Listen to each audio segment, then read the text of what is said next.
22 जून हा शिवसेनेच्या इतिहासात ऐतिहासिक दिवस आहे। 22 जून 2022ला शिवसेनेत ऐतिहासिक फूट पडल्यानंतर 22 जून 2026ला पुन्हा एकदा शिवसेनेच्या ठाकरे गटात मोठी फूट पडली आहे। गेल्या 8 दिवसापासून सुरू असलेल्या या ऑपरेशनवर आज अखेर पडदा पडला। काय घडलं मागच्या 8 दिवसात पाहूया पुढारी न्यूजचा स्पेशल रिपोर्ट। मेळाव्यामध्ये मी उभा राहिलो होतो आणि एक वाक्य म्हणालो होतो मी। तर आता एक नाही 6 टायगर इथे उपस्थित आहेत। या एका वाक्यानं ऑपरेशन टायगर सक्सेसफुल झाल्याचं उपमुख्यमंत्री एकनाथ शिंदे यांनी जाहीर केलं। ठाकरेंचे 6 बंडखोर खासदार सोमवारी दुपारी मुंबईत पोहोचले। दुपारी नंदनवन बंगल्यावर उपमुख्यमंत्री एकनाथ शिंदे यांना भेटले आणि संध्याकाळी पत्रकार परिषदेत 6 खासदारांच्या प्रवेशाचा कार्यक्रम झाला। या पत्रकार परिषदेत ऑपरेशन टायगर पूर्ण झालं।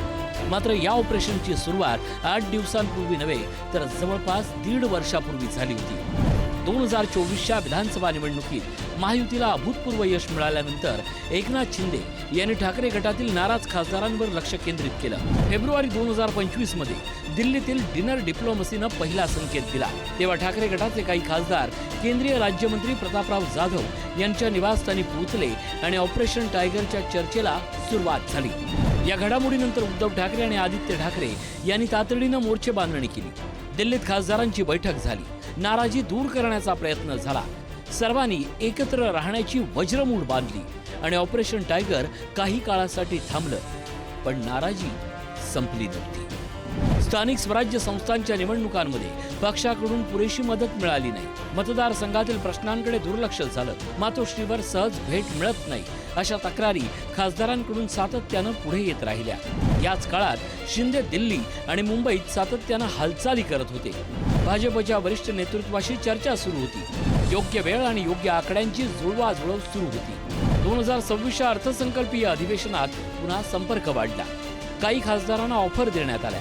अखेर गेल्या महिन्याभरात शिंदे यांच्या दिल्ली दौऱ्यांना वेग आला आणि भाजप नेतृत्वाकडून हिरवा कंदील मिळाल्याची चर्चा रंगली। याचा सुगावा लागताच उद्धव ठाकरे यांनी मातोश्रीवर बैठक बोलावली। मात्र 9 पैकी 5 खासदार गैरहजर राहिले।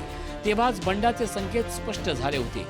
खासदारांनी पक्ष सोडताना मान सन्मान, संपर्काचा अभाव, विकास निधीची कमतरता आणि नेतृत्वाकडून दुर्लक्ष ही कारणं पुढे केली। मात्र याच कारणावर 2022 मध्ये शिंदे गटानं बंड केलं होतं। त्यामुळे या बंडामागे केवळ नाराजी आहे की इतर राजकीय आणि आर्थिक समीकरणं आहेत, यावरही प्रश्न उपस्थित झाले। संजय राऊत यांनी तर थेट 50-50 कोटी रुपयात खासदार फोडल्याचा आरोप केला। मागील 8 दिवसाचा घटनाक्रम। 16 जून खासगी चार्टर्ड विमानानं बंडखोर खासदार आणि उपमुख्यमंत्री एकनाथ शिंदे रात्री दिल्लीत पोहोचले। 16 जून बंडखोरांना वेगळा गट म्हणून मान्यता देऊ नये, ठाकरेंच्या शिवसेनेकडून लोकसभा अध्यक्षांना पत्र। 17 जून दिल्लीतील हॉटेलमध्ये बंडखोर खासदार आणि एकनाथ शिंदे, श्रीकांत शिंदे यांच्या बैठका। 17 जून त्याच दिवशी 6 खासदारांचं लोकसभा अध्यक्षांना वेगळ्या गटासाठी पत्र। त्यानंतर 4 खासदार जयपूरला रवाना। 17 जून लोकसभा अध्यक्षांना पत्र देऊन संजय दिना पाटील मुंबईत, ओमराजे निंबाळकर पुण्याला रवाना।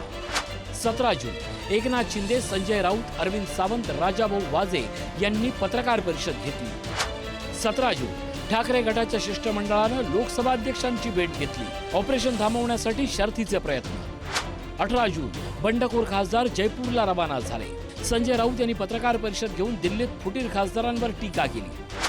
18 जून शिवसेना ठाकरे गटाची संसदीय पक्ष कार्यालयात बैठक। त्यात 6 बंडखोर खासदार गैरहजर। त्याच दिवशी गैरहजर खासदारांना मुख्य प्रतोदांकडून कारण दाखवा नोटीस जारी।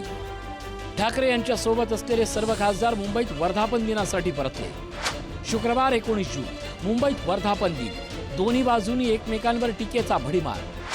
शनिवार 20 जून पवनराजे निंबाळकर खून प्रकरणाचा निकाल। आरोपी निर्दोष सुटल्यानं ओमराजे निंबाळकरांनी केलेल्या वक्तव्यामुळे संभ्रम। त्याचवेळी एकनाथ शिंदे यांनी गृहमंत्री अमित शहांशी चर्चा, उच्च न्यायालयात दाद मागणार असल्याचं सांगितलं। 21 जून ओमराजे निंबाळकरांनी धाराशिवमध्ये कार्यकर्त्यांशी चर्चा केली आणि शिंदेंसोबत जाण्याचा निर्णय जाहीर केला आणि ठाकरेंच्या शिवसेनेच्या नेत्यांच्या उरली सुरली आशाही मावळली। निश्चितपणे मी ज्या पद्धतीने सांगितलं होतं की त्याच पद्धतीनं माझ्या लोकसभा कार्यक्षेत्रातील सगळ्याच लोकांशी आज संपर्क करून त्यांची मतं जाणून घेऊन त्याच्या अनुषंगानं त्यांना जसा पाहिजे तसा निर्णय घेतला. आता मी बोलून त्या ठिकाणी काय करणार हे दाखवण्यापेक्षा माझ्या कामातनं मी दाखवीन मी काय करणार. आणि अखेर 22 जून देहरादून आणि इतर ठिकाणाहून खासगी विमानांद्वारे सर्व खासदार मुंबईत दाखल झाले. कडक पोलीस बंदोबस्तात ते एकनाथ शिंदे यांच्या नंदनवन निवासस्थानी पोहोचले. जवळपास 2 तास चर्चा झाली आणि त्यानंतर पक्ष प्रवेशाची अधिकृत घोषणा करण्यात आली. 6 खासदार आपल्या सोबत आलेले आहेत. तेही त्यांच्या मतदारसंघात लाखो लोकांच्या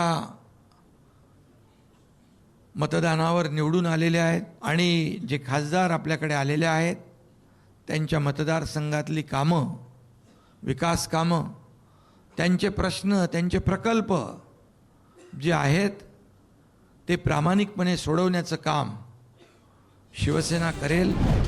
या संपूर्ण ऑपरेशनमध्ये खासदार श्रीकांत शिंदे, केंद्रीय मंत्री प्रतापराव जाधव आणि दिल्लीतील समन्वयकांनी महत्त्वाची भूमिका बजावली. आता महाराष्ट्रातलं ऑपरेशन राज्यातले नेते बघतील असं सांगत श्रीकांत शिंदे यांनी पुढच्या ऑपरेशनचे संकेत दिले. टायगर ऑपरेशन चालू राहणार. 2.0, 3.0 नगरसेवक आहेत, आमदार यांच्यासाठी सुरू राहणार का? तर आता मला वाटतं तुम्ही दिल्लीत असता तिकडचा फ्लेवर तुम्हाला जास्त माहिती. दिल्लीचं झालं ऑपरेशन. आता महाराष्ट्राचं आता ते महाराष्ट्राच्या सर्जनला विचारलं गेलं. 1.5 वर्षाच्या प्रयत्नानंतर एकनाथ शिंदे यांनी दुसऱ्यांदा शिवसेनेत मोठी फूट घडवून आणली आहे. या प्रकरणावर ठाकरेंची शिवसेना न्यायालयीन आणि संसदीय पातळीवर संघर्षाची तयारी करते. दुसरीकडे ठाकरे गटातील काही आमदार आणि मुंबईतील नगरसेवक शिंदे यांच्या संपर्कात असल्याच्या चर्चा सुरू आहेत. त्यामुळे ऑपरेशन टायगर इथंच थांबणार की महाराष्ट्राच्या राजकारणात आणखीन एक मोठा भूकंप घडणार याकडे संपूर्ण राज्याचं लक्ष लागलंय. शिवाजी काळे, पुढारी न्यूज, दिल्ली.